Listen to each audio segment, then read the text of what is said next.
तो कैसे आप लोग, मैं बता दूं, मैं भी बहुत अच्छा हूँ। तो मैं जेपी सर में आज आप लोगों को बताऊंगा कि फाइनेंशियल अकाउंटिंग का आप लोगों को कौन कौन सा इंपॉर्टेंट थ्योरी क्वेश्चन एग्जाम में पढ़ के जाना है, प्रैक्टिकल कौन कौन सा चैप्टर से करके जाना है। वो उसका मैंने वीडियो ऑलरेडी अपलोड कर दिया हूँ। आप लोग ने, उम्मीद करता हूँ कि वो वीडियो ज़रूर से देखा होगा। नहीं देखा होगा आप लोगों ने तो ज़रूर से देख लेना।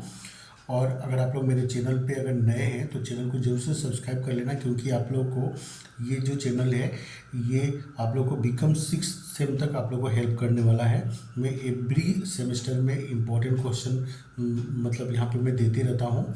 ठीक है, आप लोग जाके मेरे चैनल पर देख भी सकते हैं। अभी भी मैंने 6 सेम का, सेकेंड सेम का, 4th सेम का बहुत सारे इंपॉर्टेंट क्वेश्चन का वीडियो मैंने अपलोड किया हुआ हूँ। अगर कोई आप लोग का जान पहचान का कोई रिलेटिव है तो आप लोग उसको बता सकते हैं कि वो लोग मेरे चैनल पर से जाके इंपॉर्टेंट क्वेश्चन देख सकते हैं, अगर वो 4th सेम या 6th सेम का स्टूडेंट है तो तो आज का तो मैं बता रहा हूँ कि फाइनेंशियल अकाउंटिंग का कौन कौन सा इंपॉर्टेंट थ्योरी क्वेश्चन देख के जाना है। तो लास्ट 2 ईयर से जिस तरह का पेपर आ रहा है, जो थ्योरी क्वेश्चन भी पूछा जा रहा है ना, वो क्या है कि प्रैक्टिकल के ऊपर ही पूछा जा रहा है। मतलब प्रैक्टिकल को ही वो लोग थ्योरी में पूछ ले रहा है लोग। तो इसलिए बहुत ही टफ है प्रिडिक्ट करना कि कौन कौन सा इंपॉर्टेंट थ्योरी क्वेश्चन आ सकता है। पर फिर भी मैंने बहुत मेहनत किया। लास्ट 3-4 दिन से मैं इसी के ऊपर मैं काम कर रहा हूँ। और मैंने पूरा बुक को स्टडी किया, पेपर लास्ट 2 ईयर्स को मैंने स्टडी किया। और स्टडी करके मैंने बहुत ही इम्पोर्टेंट क्वेश्चन मैं लेके आया हूँ। अगर इसको आप लोग पढ़ लेंगे तो ज़रूर यहाँ से एग्ज़ाम में अच्छा खासा यहाँ से कॉमन पड़ने वाला है। ठीक है, और मैं सजेस्ट करूँगा कि आप लोग सिर्फ थ्योरी के ऊपर में डिपेंड होकर मत जाना एग्ज़ाम में। आप लोग प्रैक्टिकल 3-4 चैप्टर जरूर करके जाना। कौन कौन सा इंपॉर्टेंट प्रैक्टिकल चैप्टर करके जाना है वो उसका वीडियो मैंने ऑलरेडी बना दिया है, आप लोग देख सकते हैं मेरे चैनल पर जाके। ठीक है, तो आज का वीडियो हम लोग स्टार्ट कर लेते हैं। तो सबसे पहला क्वेश्चन है यूनिट 1 का, is the agreement of trial balance a conclusive proof of the accuracy of book keeper? If not, what are the errors which remain undetected by the trial balance? तो बोला कि ट्रायल बैलेंस अगर agree हो गया तो क्या ये उसका कंक्लूसिव प्रूफ है कि सब कुछ एक्यूरेट है। और बोला है कि हमें कौन कौन सा ऐसा एरर्स है जो ट्रायल बैलेंस बनाने के बाद में भी डिटेक्ट नहीं होता है। ठीक है, तो ये थ्योरी ट्रायल बैलेंस चैप्टर का है, आपका पहला चैप्टर का, आप लोग वहाँ से देख सकते हैं। नेक्स्ट है ये जो theory, what are closing entries, give the closing entry which are to be passed at the end of accounting period. तो क्लोजिंग एंट्री क्या होता है और कौन कौन सा क्लोजिंग एंट्रीज हम लोग को eight the end of the accounting year में पास करना पड़ता है। इसके बाद में थर्ड क्वेश्चन हो गया, give the main limitation of financial statement, what safeguards can be provided for preparation of false statements. Next question हो गया, without accounting concepts and convention objective, reliable, consistent and comparable accounts cannot be maintained, comment।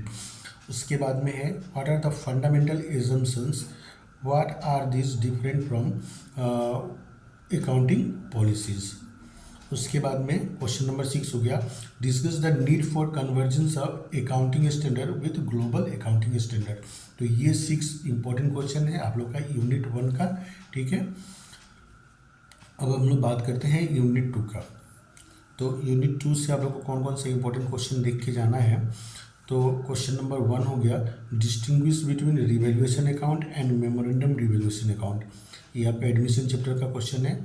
उसके बाद में है, how will you adjust the capital accounts of the partners at the time of admission of a partner. उसके बाद में question number 3 हो गया, what is dissolution of a firm, state how and under what circumstances a firm may be dissolved. Question number 4 next page में है शायद। तो question number 4 हो गया, examine the underlying principle of Garner versus Murray decision in the dissolution of partnership with suitable example. तो हम लोग को गर्नर वर्सेस मोरे का जो प्रिंसिपल है, उस केस लॉ का जो प्रिंसिपल है वो हम लोग को यहाँ पे बताना है, वो भी सुटेबल एग्जाम्पल्स के साथ में। ये डिसोल्यूशन ऑफ पार्टनरशिप फॉर्म में इसका थ्योरी आप लोग को मिल जाएगा अगर आप लोग के पास में बुक है तो।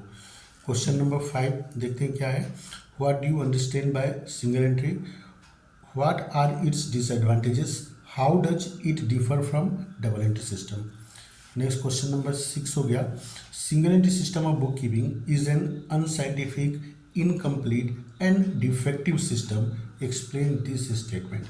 ठीक है, तो ये 6 क्वेश्चन था यूनिट 2 का। ठीक है, मैंने जो इम्पोर्टेंट क्वेश्चन बहुत ही स्टडी करके निकाला है, तो यहाँ से जरूर कॉमन पढ़ना चाहिए। इसके बाद में यूनिट 3 का बात करते हैं हम लोग। तो इसमें है, how will you treat the following while preparing final accounts of NPO. NPO मतलब नॉट फॉर प्रॉफिट ऑर्गेनाइजेशन। तो इसका हम लोग को ट्रीटमेंट बताना है, लीगेसी का, डोनेशन का, एंट्रांस फीस का, लाइफ मेंबरशिप फीस का और सेल ऑफ एन एसेट का। उसके बाद में नेक्स्ट क्वेश्चन नंबर 2 है, what is meant by fund based accounting, how fund based accounting differ from non fund based accounting. Question number 3 है, distinguish between profit and loss account and income and expenditure account. Question number 4 ये depreciation chapter से है, what is depreciation, state briefly the different causes of depreciation, why is it necessary to provide depreciation. तो मैंने क्या किया कि कुछ मतलब इजी क्वेश्चन भी मैंने यहाँ पे रखा और कुछ टफ क्वेश्चन भी मैंने यहाँ पे दिया है, जिससे कि जिस टाइप का भी एग्जाम में दे आप लोग आराम से कर सको। ठीक है, मैं जितना हो सका उस सबसे मैंने इंपॉर्टेंट क्वेश्चन निकाला है। इसके बाद में नेक्स्ट है, व्हाट डू, ये यूनिट 4 का है, what do you understand by hire purchase system, how does it differ from instalment system. उसके बाद में है, discuss the accounting treatment of repossessed goods on default made by hire purchaser. Hire purchaser अगर default हो जाता है तो उसमें हम लोग को अकाउंटिंग ट्रीटमेंट क्या करना है। तो हम लोग को यहाँ पे गुड्स रिपोजिज क्या होता है, व्हाट इज गुड्स रिपोजिज कैसे होता है वो लिखना है, साथ में इसका जर्नल एंट्री भी लिख के आना। ट्रीटमेंट जहाँ भी बोले वहाँ पे हम लोग को जर्नल एंट्री लिख के आना होता है। उसके बाद में क्या है next, distinguish between installment sale and credit sale, installment sale and credit sale. ठीक है, इसके बाद में नेक्स्ट और लास्ट क्वेश्चन है, what is hire purchase trading account. तो ये 4 इंपॉर्टेंट क्वेश्चन है आप लोग का यूनिट 4 से, हायर परचेज सिस्टम से। और भी मैं साथ में आप लोग को बता दूँ कि हायर परचेज सिस्टम बहुत ही इम्पोर्टेंट चैप्टर है। यहाँ पे सिर्फ एक ही चैप्टर है, तो वहाँ से प्रैक्टिकल जरूर से ज़रूर आएगा। एक 11 मार्क्स का लास्ट ईयर नहीं दिया था, तो आप लोग हायर परचेज स्किप करके मत जाना। हायर परचेज आप लोग जरूर करना उसका प्रैक्टिकल, और फाइनल अकाउंट का प्रैक्टिकल आप लोग जरूर करके जाना। ये 2 तो श्योर आएगा ही आएगा। ठीक है, उसके बाद में dissolution, admission, dissolution of A partnership form, admission of a partner, और उसके बाद में इनकम एंड एक्सपेंडिचर अकाउंट। तो ये 4-5 जो चैप्टर मैंने बोला इसका प्रैक्टिकल आप लोग जरूर देख के जाना। जो मैंने थ्योरी दिया है आप लोग उसको जरूर देख के जाना। सिर्फ थ्योरी के ऊपर में डिपेंड करके मत जाना, क्योंकि लास्ट ईयर भी मैंने इंपॉर्टेंट थ्योरी क्वेश्चन दिया था फाइनेंशियल अकाउंटिंग का, पर बहुत ज़्यादा कॉमन वहाँ से नहीं आया था। तो अगर आप लोग सिर्फ थ्योरी के ऊपर में डिपेंड होकर जा रहे हैं तो इसका मतलब है कि आप लोग बहुत रिस्क लेके जा रहे हैं एग्जाम में। आप लोग थोड़ा ना थोड़ा प्रैक्टिकल आप लोगों को करके जाना चाहिए। ठीक है, ठीक है, तो मिलते हैं हम लोग नेक्स्ट वीडियो में। तब तक के लिए बाय बाय, और चैनल को आप लोग जरूर सब्सक्राइब करना और लाइक और शेयर जरूर करना। ठीक है।